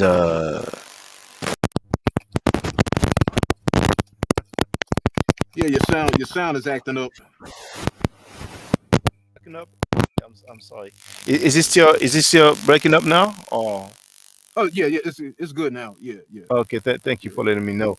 Um, I kind of have a look every now and then at what's going on in what is known as the conscious community, and I don't really get to learn much, so I don't really listen too long. It's like I even contemplated, going to the university, but I Oh end up man. changing my mind. I end up changing my mind because Mhm. when I see the level of support that I have, I'm thinking, it might not really uh, be helpful in the long term, in the long run. Yeah. So I'm going to try Mm. to keep on learning, with the books. Oh But yes. but but So you know that Chief X, like when you say he embarrassed himself, do you mean like he was just talking ignorant stuff, or did he have like some sort of Ooh, debate? yes, man. Like everything he said, man, he showed no sources to back up what he said, and Mm. everything he said was just made up. And when he really embarrassed himself is when the callers came on there and asked him simple Mm. questions that an amateur can answer. An amateur Egyptologist would be able to answer, and he wasn't able to answer. You know, and he was he's everything he said he just made it up, and he contradicted himself over and over again. First, look, Mm. check this out. First he said the Egyptians enslaved the Nubians, but then he turns around and says that Egypt was a melting pot of Nubians and Asiatics. So he took the Egyptians out of the picture. Pretty much he's saying that there were no Egyptians. Egypt was just populated by Nubians and Asiatics. So pretty much he's saying, when you see an image on the tomb in an Egyptian got got the prisoners subdued, he's saying that that's not an Egyptian subduing an Egyptian, that's a Nubian subduing another Nubian, or an Asiatic subduing an Asiatic. So he took the Egyptians out of the picture. It was terrible, and I was trying to call in because I was going to tear him up, man. Yeah, I was going to, yeah, but I couldn't get through, and but some of the other callers, they pretty much got him. They made him look like a fool, and he was just terrible, man. And the best thing and like you said, man, like the best thing to do is just ignore him, man, because he's trying to get attention. Yeah, yeah. I Yes, was gonna. and he's quite successful at that. Really, he's quite successful at that, and he reminds me of Tommy Sotomayor in a sense. I don't know if you're aware of Tommy Sotomayor. Oh yes, yes, yes. Yeah, and Yeah. but you probably noticed that Kemet has always been vilified by Abrahamic believers, but lately there's a renewal of the. I don't really want to use the word attack because people have the right to talk about history, but they what they claim to be history is not necessarily established. But lately, I'm not surprised that Chief X is talking about that now because that's a trend. For the last few weeks, people have been talking about slavery in Kemet. Mm, And Jabari touched on that and he gave several sources, several quotes explaining that there were some prisoners of war and some of them, I mean, they were servitude, or work or labor, but some of those prisoners of wars or so-called slaves, some of those servants, they went up in the society of Kemet, intermarried with people from Kemet. mm, And that alone shows that it has nothing to do with the concept of slavery as we know it when we talk about the transatlantic slave trade or sub-Saharan slave trade. But they're so happy to have the idea or the entity, the mere mention of slavery associated with Kemet. They're happy with that, so they roll mm, with that because in one era, or let's say on one side, it helps to vilify Kemet further, and on yeah. another Mm, side, it helps them to try to validate their religious writing, their theology. mm, You yeah. know, Mm, so yeah. now but yeah, Yeah, but you notice, I noticed too, on the tombs, yeah, because the slavery concept makes no sense, because when you look on the tombs, you see the prisoners of war, and those prisoners of war were invaders who rebelled against Kemet and try to invade on the land of Kemet. But when you see like the laborers working and building, you don't see the Nubians or the Asiatics. You see the Egyptians, and they're not slaves. They're workers. So this whole slavery thing makes no sense.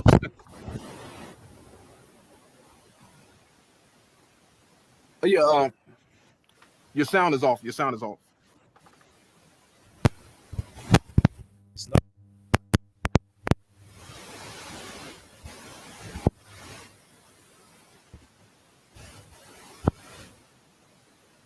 Still off.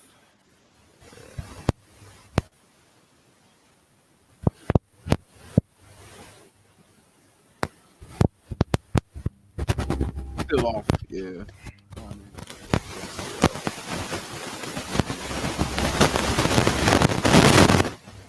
How about now? Yeah. Yeah, I can hear you a little bit. Yeah, yeah. I just hear a little static. Yeah, but What is this? I'm doing live stream, and then the sound goes off every now and then. I can understand, but I'm contemplating on getting a new phone. It will help. It will help. oh yeah, yeah. So is the sound okay now? Oh yes, yes, yes, yes. Yeah. Yes, Okay. I can hear Okay. you Thank now. you. Yeah. It went out again. It went out again. Oh man.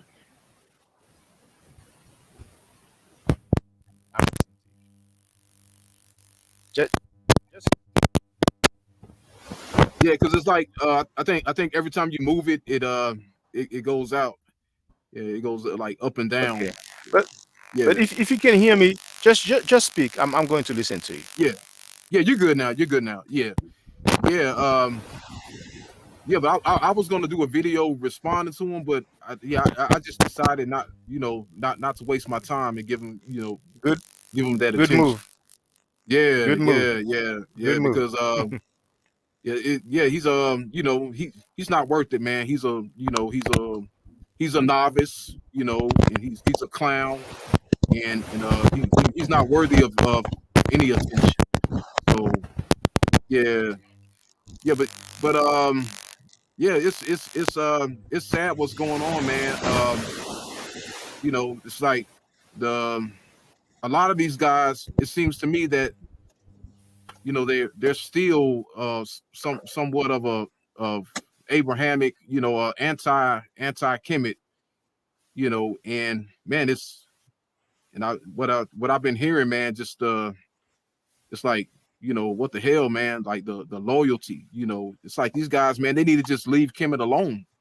They want to say deal with West Africa, just leave it alone. Don't even entertain it.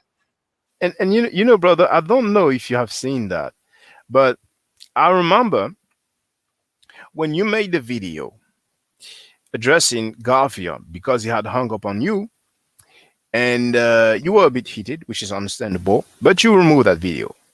But at one point, I remember because I've seen it.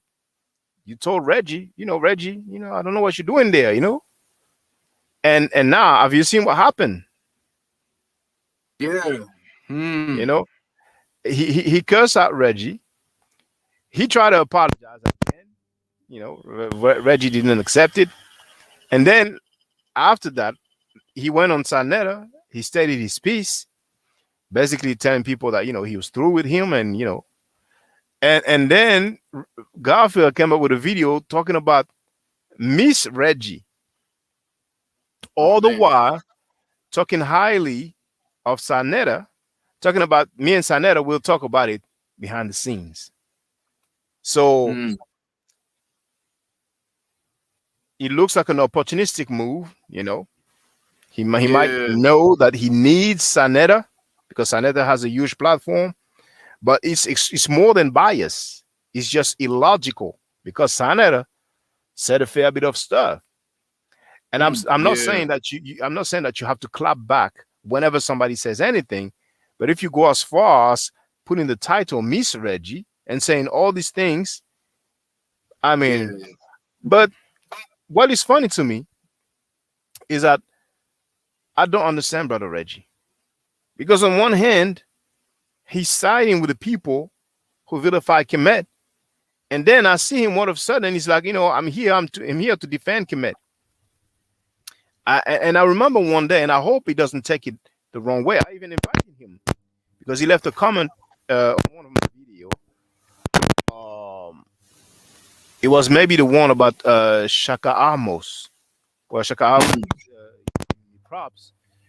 And I said, I would like to have you on. And he said, we'll see that day, I can because I'm going to do something or whatever. And I told him, okay, you let me know. But I did say before that he appears confused to me, And I don't mean that in a disrespectful way, but it's like, one day is in that direction, another day is in that other direction. I Yeah, don't really understand, but hey. yeah, man. I mean, it's yeah, I don't know what it is with these guys, man. It's like as soon as I see it like this. Soon as you disrespect Kemet, you know, I see it as a one strike thing. If you the first time you disrespect it, you should just leave it alone, man. Because I mean, and their scholarship, man, it's like they um their scholarship is very like late, very pseudo slave masterish, type of scholarship, man. And they got all these groups swear down that they're going in. And I had a debate with some of them. Yeah, I had a debate with some of them. The guy known as they call themselves Mossy Warrior Clan and all that. And Oh, they I've heard of him. I've heard of yeah, him. yeah. Those guys are a joke, man. I mean, they wonder why they get no views and no subscribers because they're disrespecting the elders and they're disrespecting the But ancients. And they trying to I didn't know who did they disrespect. yeah like they disrespect like Dr. John Henry Clark, Dr. Yosef Really? Ben Yakinen. I heard them, yeah, and Shake and into they Diop. and they oh yeah, shake Anthony Diop, and they sit up there and say, well, yeah, all this old stuff, all these old teachings we're gonna put to rest, and it's like they trying to hold themselves as the sole authorities, and their information is not solid at all. They're trying to tell history, okay, 3,000-year-old history from a modern day lens, from a modern day point of view, and that makes no sense. That is just as good as made up. All of their knowledge is coming from the theories of a modern day white racist. That's all it is. And as someone who study this and who do research, I can tell you that with all confidence. Because when it comes to the history of West Africa, the earliest writings you get in West Africa is the Tariq al-Fatah and the Tariq al-Sudan. You don't get any other writings earlier than that. So if you don't get no writings earlier than that, everything else that's being said is made up. It's based on the theory, and it makes no sense. Like some of the ruins such as Dar Tichet in Mauritania, there are ruins there, but scarcely any writings, and even the writings from the Tariq al-Fatah and the Songhai Empire, that's Islamic, but still it doesn't agree with what they say. So everything they said is made up.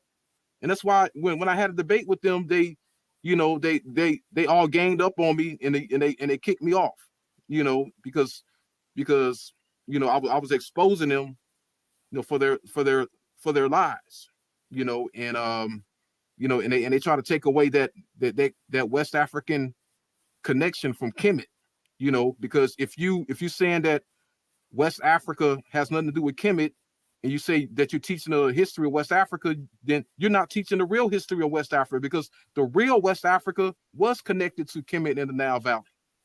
Okay, I mean, 1500 BCE, all that, that's connected to West Africa, and they're not entertaining it. They're afraid to entertain it. Okay, let's just greet our brother, because I was about to ask you one question about this clan. I was just about to ask you who they are, but brother Afro-Asiatic, how you doing, brother? Peace, brother Shaka. How you feeling? Yeah, I'm peace, chilling. brother Afro-Asiatic. It's been a minute, man. Brother. Yes, sir. Peace, brother Radio One. My condolences for your loss, brother. Oh yes. Thanks, brother. Thanks. No question. Yeah. I just wanted to chime in on the slavery thing in Kemet.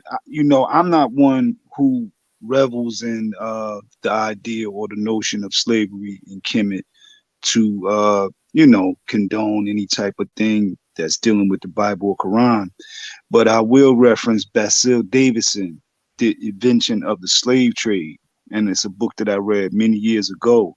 But he pointed out the differences between the brutality of transatlantic slave trade and what we know as slavery in the West versus African forms of slavery or servitude, which were very different, where you could work 7 years, like if you lost a war and some people were taken captive, they could work for 7 years and marry into the family of the people who were their, I guess you could say masters or whatever.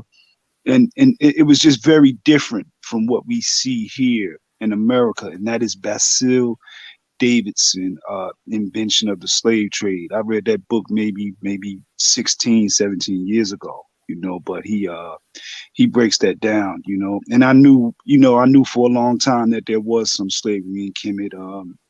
The Labu were placed in military concentration camps, Nubians, but not in the form of brutality that we see in the West. And it's interesting you say that, because I'm glad that it's a good thing to have that discussion. And when I say that, I'm talking about all the different people who talk about it now, because it's really the trending thing.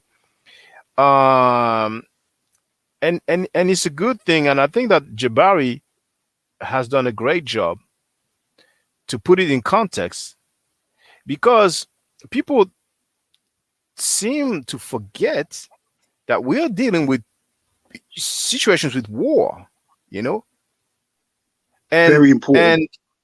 And indeed, when there is a war, you win the war. Are you supposed to treat the people that you conquered?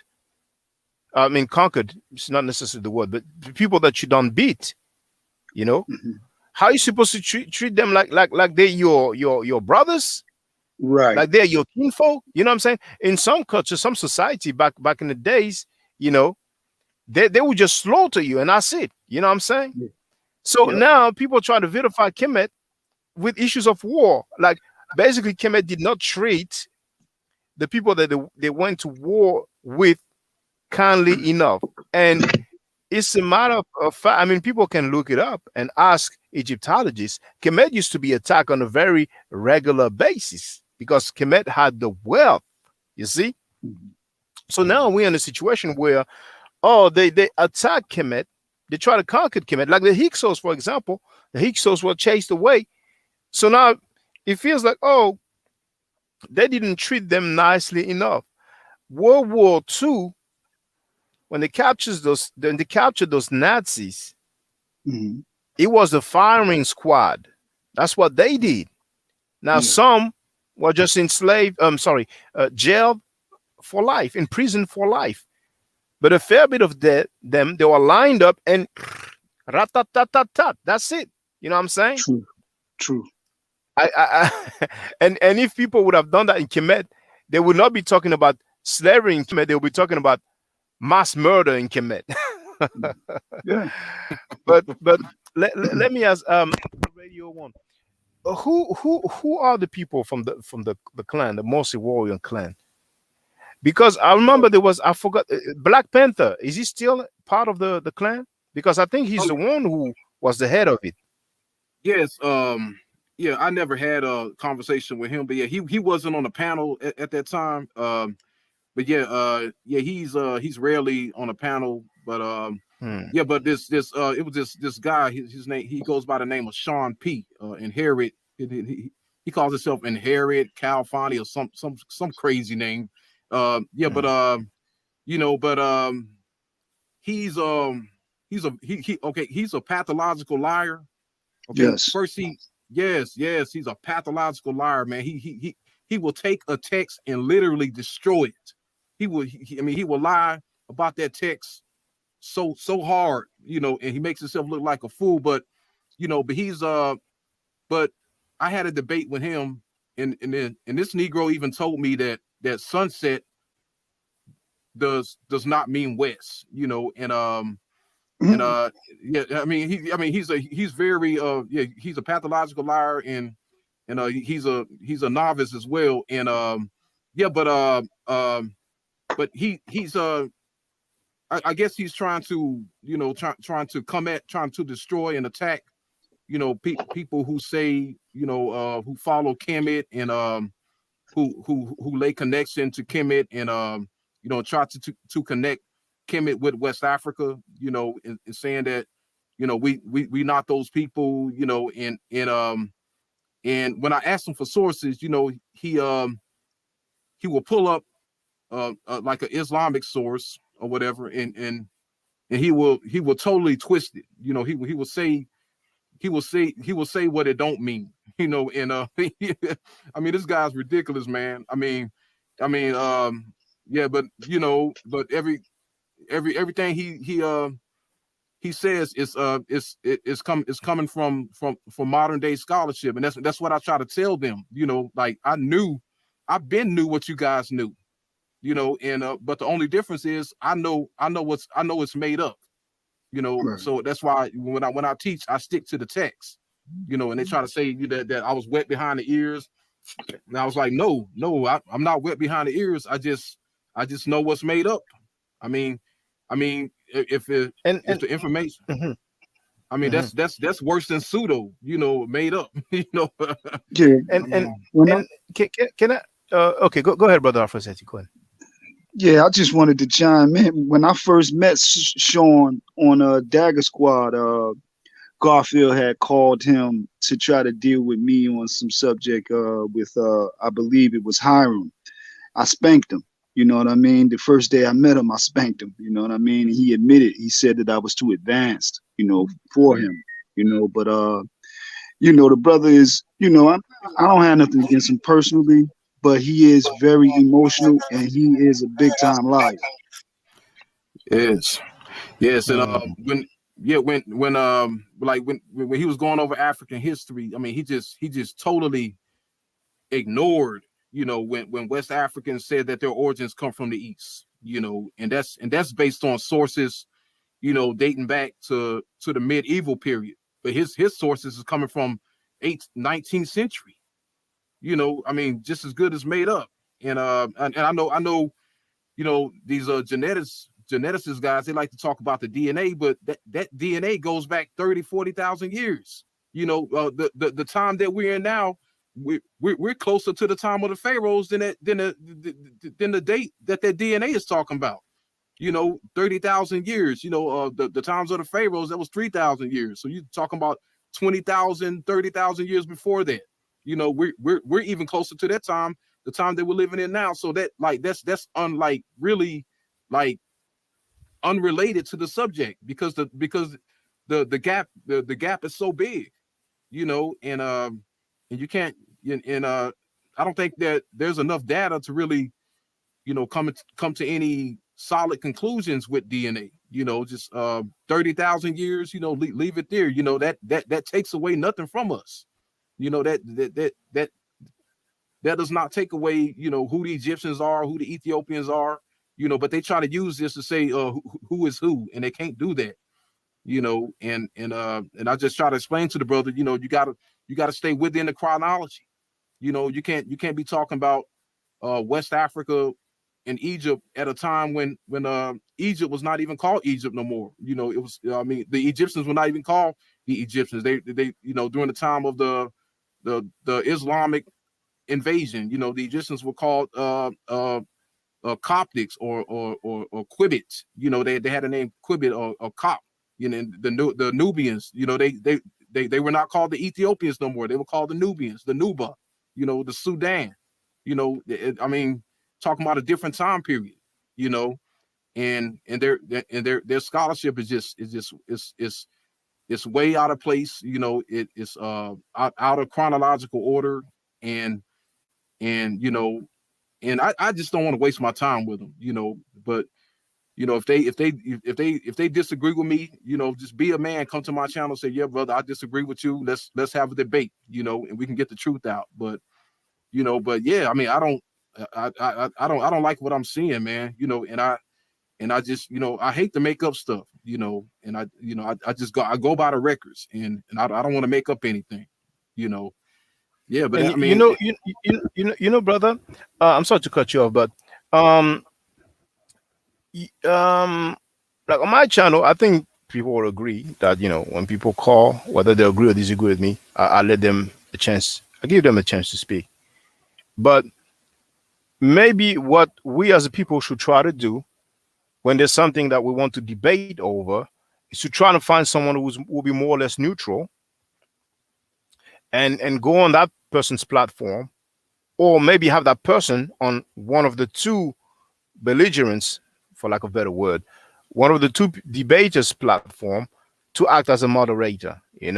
So people just agree, okay, we'll have that much time, and if they want, they can have a time where they can talk without having, like, you have 2 minutes to talk, or you have 5 minutes or 10 minutes to talk. Like, both of them talk. If they want, they can do that as well. A time where they can interject. But at some point, it's good to have someone who acts as a moderator, so everybody get the chance to speak and to present their information. And then at the end yeah, of the day, the people will be able to decide. Because it's just a shame. It's cliche, but really, us black people. oh, the sound went out. Sound went out. Ah, Sound Shaka. Yes, it's not just disagreement just in life, but sometimes over disagreements over politic, disagreement over religion, and even disagreement with over history.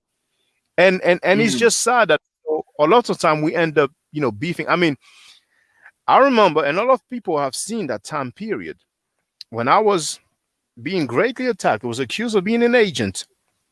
I was called names. My mom, my father called names, and I say names, I mean profanity, just because I disagree with the uh, um, Nation of Islam lessons and 5% of lessons. I said the Africans are living a jungle life and black means death.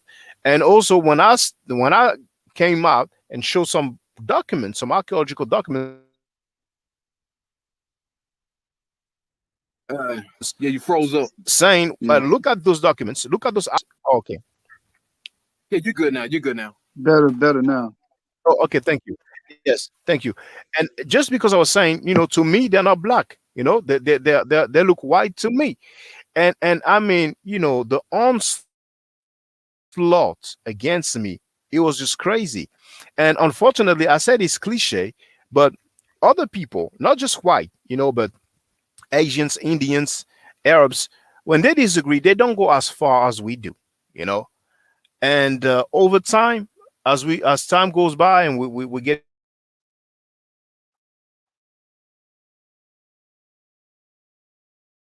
Uh, yeah, you froze up again. Yeah.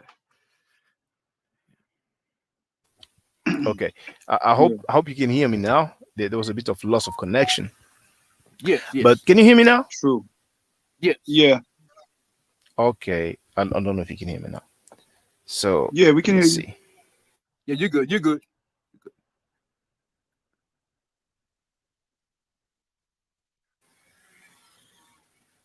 Let me see. The connection is low. I have a low connection right now. Yeah, we can hear you Um, just fine now. Yeah, yes. yeah, we can hear you just fine now. Okay, thank you. Yeah, yeah, thank you. And I'm very happy when you said, you were about to respond. You were about to respond to the guy who calls himself a chief, and then he decided it's not worth it, because at some point it is best not to get into the to some discourse. But otherwise, if Yeah, people are able to to like we say, agree to disagree, basically talk, like, Afro-Asiatic is the greatest example. He's part of an organization that I am not a fan of, and I don't agree with his teachings.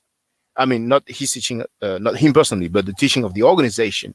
But we have always been able to discourse, to dialogue, without disrespecting each other, and that's the way it should be. That's the way Correct. it should be.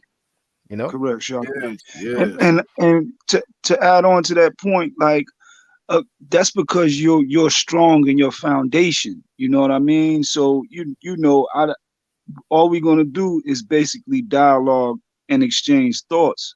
With those other circles, their platforms are like protective custody for them. So, you know, they will only dialogue on their platform where they can mute you, or, cut you off or things of that nature. It has been done to me, and not for cursing anyone out or disrespecting anyone, but simply for presenting information that is adverse to theirs, and they can't handle it because they really don't study the material. They really don't. It's protective custody, in my opinion. Yeah, yes, man. And also, like, man, that's good you brought that up, because like their teachings, I mean, it makes no sense. You know, it's like they don't want to hear what you got to say, but and they will call your sources pseudo, but at the same time, the words that they're using comes from those sources. The words that we use, such as Egyptian, Ethiopian, Kush, the same sources that they call pseudo, that they favor, that they favor their late, teachings, late pseudo teachings from their slave master. They favor that over the early original history. They will say that those sources are pseudo, but yet use those words. If you're going to say that, the Greek classical sources are pseudo, then don't use Egyptian. Don't use that word because that's where Egyptian derives from. It derives from the Greek classical sources. Don't use Egyptian. Don't use Ethiopian. You're not allowed to. And I'm going to hold that against you, because that's not right. If you're dealing with the Medu Netter, you deal with Kemet. Kemet, Kush, those words we find in the Medu Netter. The earliest mention is in the Medu Netter. And that's why I respect you, Brother Shaka, because your teachings is coming from a source. You deal with the Medu Netter, but their teachings is coming from the descendants of our slave masters. In some West African griots, who who who are modern day.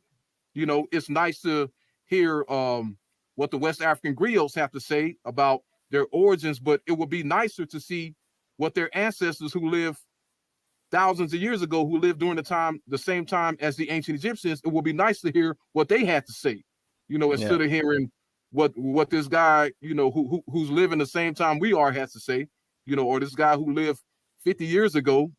I mean, he's saying And something about the unfortunately, origin of. Oh yeah, yeah, yeah. I Yeah, was just yeah. going to say, unfortunately, Yeah, we don't have records for very very ancient time, so it's difficult to rely on what the griot said today regarding like 2,000 years or 2,000 years prior. I agree with you. yes, yeah, yeah. Yeah. I mean, because he's you have one griot will say one thing, and another griot from the same tribe will say another thing. So it's like, they're just making up stuff. So, and that's why, Correct. they gotta value what the historical records say. Mm. Because the the historical records say it all. And also the video I made on my Pharaoh Mitzrayim channel, titled Ethiopian Ancestors of African Americans, that video got over 4,000 views already. And that's one of my best videos. It's a great That's success. good. And yes, and the people that's coming on there commenting are Ethiopians, modern day Ethiopians, coming on there saying that they agree with me. That all Africans, south of the Sahara, are Ethiopians. They are agreeing with me. And that's the truth that has not been coming out. Regardless of who you see the Ethiopians as. But I have my information to prove that Ethiopia is very connected. I mean, they're more than just black. People say, well, the Ethiopians, yeah, they're black, burnt face. No, they're more than that. They were like the greatest, the most venerated of all ancient people, and their connection to Kemet is deep. So when we deal with Kush, Kush is Ethiopia. I mean, Ethiopia is Kush after they interacted with the 18th dynasty. The land of Punt, that's Ethiopia after the 18th dynasty. Even the Amenti or West Africa, that's Western Ethiopia after the 18th dynasty. So the connection is deep, and that's and on that video, I mean, yeah, you'll be surprised. A lot of people from the Horn of Africa, Somalians, Ethiopians, they're agreeing with me on that video, because the main one to blame, for like crediting Ethiopia to the modern day Ethiopians was the white man, the white races. They were the ones who did that. The white geographers, the pseudo geographers, and the map makers. They were the ones that divided the African continent. Said, well, yeah, we're gonna call them the Ethiopians. We're gonna call them the Negroes. We're gonna call this place Sudan. That has nothing to do with the indigenous people there. The white man did that. The white man, the modern day white man that are the descendants of our slave master. They lied about Herodotus. They lied about the ancient Greek historians. They went against the ancient Greek historians, and sold us a lie, and try to destroy us, so Yeah, we brother. can. Mhm. And Yeah, go ahead. that's one of the best thing we can do. Like you did, using records, using sources. And unfortunately, for some particular population or time period, we will not definitely have evidence. So there will be conjecture, there will be speculation. But there is almost certainty when we have records. And your video, when you're quoting the Greeks, the word that they use, for kinky hair, for black skin, that's very important. And as the so-called conscious community is not really too familiar with that, because there's a lot Yes. of belief because of the Abrahamic belief system or the religion. So we are used to believing things just because we heard it. But I think it's one of the best thing we can do is to back up what we say with records as close to the time period that we're addressing as possible. But Yes. brothers, because I will have to eat so that I can go back to work, I will let you make your closing remarks. So, Radio One, please feel free, and then I will let Afro Asiatic make his closing remarks. So, Oh, please, brother yes, Radio One, yes. feel free to make your closing remarks. Yes, brother. This has been a good morning, Bill. Yeah, it's the morning time down here. But yeah, and also I want to touch on that as well. This racist try to tell me that the mummies. So, and I just want to caution the people out there to be aware of this, because you have some racists who will say that the mummies of the 17th and 18th dynasty, they are white because their coffins, portray them as white and Asiatic looking. But what they don't tell you is that's not their real coffins, because the coffins that they found them in is non-royal coffins. These were kings, so their coffins were supposed to be royal, just like and the only real royal coffin that we find intact is King Tut in Akhenaten, because their tombs were not discovered, by the tomb raiders. So, their coffins are their original coffins. Their King Tut is the only original royal coffin where you can see. So it's like the other kings such as Tutmosis, Amenhotep III, they also had coffins like King Tut, but something happened with their coffins, and that's why they're having a hard time trying to figure out who these mummies are, but because it's not their coffins. Their coffins are non-royal, so that's another thing you have to research and look after, of with the white supremacists who try to say where their coffins does not depict them as black, because that's not their coffins. Yeah, I mean, it's a non-royal coffin. And yeah, and I just want to say, yeah, it's important that we value these records, lay claim to that connection, because as we just recently found out, the Black Israelites in Dimona, Israel, they're being deported. And I've been telling them all along that That's not you. That's why they're being deported, because they cannot prove a Israelite Jewish connection, because the authorities in Israel, they take the Bible and records seriously. You can't come in there saying that, well, we the Israelites because we fit the prophecies. No, prophecy has prophecy has nothing to do with genealogy and ancestry. It's two different categories. You're never gonna prove who you are with prophecy. So That's a very good point, brother. I mean, let's take a population that ends up being enslaved, and then they will say, well, in the Bible it talks about slavery, so we feed the prophecy. Yeah, I'm glad you said that. That's a very good point. But that's how people. That's belief. That's what belief does to you. But anyway, but brother, let me just if you don't mind, allow Afro Asiatic to make his closing remarks, because I really need to have time to eat before I go back to work. So thank you very much, brother Radio One. So, brother Afro Asiatic, please feel free to make your closing remarks. Yeah, respect Shaka, respect to the panel, respect to brother Radio One. Even though I disagree with that last statement, that our people did populate the Levant, and Arabia, in my opinion. But respect to the panel, respect to the brothers. Always great, respectful builds. Peace out. Peace. Thank you, sir. So thank you very much, brothers, for coming up. It was a good look, and it's been a few weeks actually, or maybe a couple of months. Who knows, that we didn't get to exchange. So, brothers and sisters, stay safe, stay healthy, and if I'm allowed to by the nature, I will definitely holler back at you. Hotep.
Now, I'm giving measurements. And here, that's the flyer. Okay. So those who are interested, feel free to holler at me. If you're not interested, it's cool. But I recommend everybody. I recommend that everybody who has not yet seen the video Kemet and Ma'at, the core Judaism, Christianity, and Islam, then watch it. It has about 300,000 views and really deserves to have a lot more.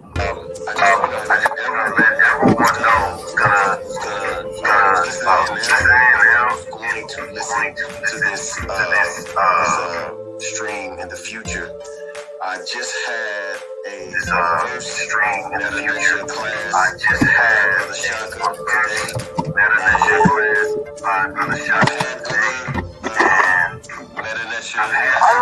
Non, ça va?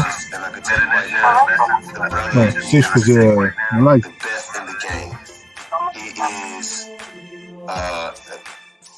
That was one of the best classes I've ever had, ever. So if you're interested in learning, là, je vais commencer à manger, j'ai fini le live. Il y a Radio One et les mêmes, hein, et Afro Asiatique qui ont appelé. Et voilà, on a bien parlé et tout. Et puis, non.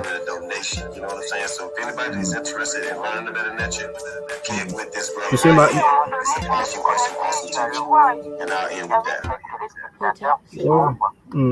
Après, ce qui est dommage, c'est que parfois, en effet, tu sais, ça coupe. Et puis, heureusement, Radio One, il me le disait à chaque fois. Mais la plupart des gens, ils vont même pas prendre la peine de l'écrire dans le chat, tu vois.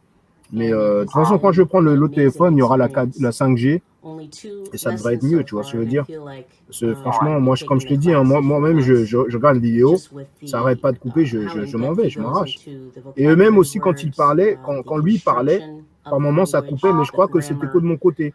C'est-à-dire que sur la vidéo, peut-être... mais en tout cas, moi, voilà, il m'a dit que des fois où ça coupait. Et même quand je regarde des vidéos, des fois, je vois ça. Extreme passion for teaching this to anyone who is willing to learn and has an interest in learning. So I highly suggest, if you are interested, even a minimal interest, that you. Si, mais de toute façon, les gars, ils se passent toujours bien. Hein. Brother Shaka. Mais il y avait par contre, il y avait des gens qui intervenaient dans le chat. How much you get. I Mais think our last class was over 2.5 hours. non, c'était bien, It felt ça like faisait 2 longtemps. minutes, but because that's how, you know, involved you are in what he's teaching and how he teaches and how compassionate he is about what he teaches. Also with sharing materials free of charge, no question, no doubt. It's just what he does. He doesn't have to, but he does. And so I just wanted to give a short testimonial about the C'est pas class aujourd'hui, and the c'est quand tu dois aller à la mairie? and all of that is attested to how studied Brother Shaka Demain? is. So I highly recommend quelle heure? anyone with a minimal interest that you do sign up for the Medu Lecture class. Hotep. Don't forget to subscribe to my channel, which is Ma'at Forever. Don't forget to watch the video entitled Met and Ma'at. Don't forget to Tu vas share partir du boulot à 16h? Met and Ma'at for my channel on Twitter, Facebook, Instagram, WhatsApp. Non, je te demandais c'est à quelle heure que tu vas à la mairie. That you use. Email, text messages, you name it. Those who wish to donate can do so on paypal.me/ma'at4ever. Ok. Ton rendez-vous à la mairie, c'est 17h, c'est ça? Et en 1 heure seulement, tu vas arriver à la mairie. Ok. Ouais, mais tout le temps, tu me dis, il y a des problèmes de train et tout ça, je suis en retard.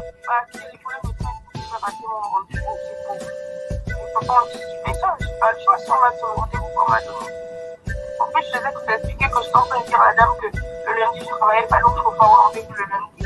Et elle me disait qu'il n'y avait pas de rendez-vous.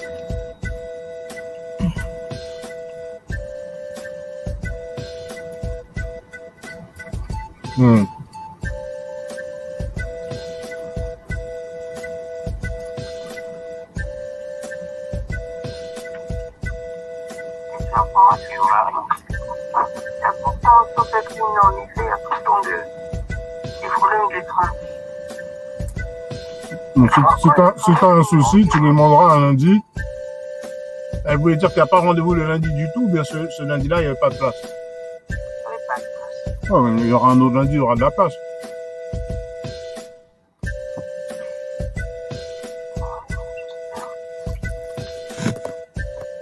Là, il y a 5 personnes en ligne. Et t'as pas fini déjà? Non, mais si,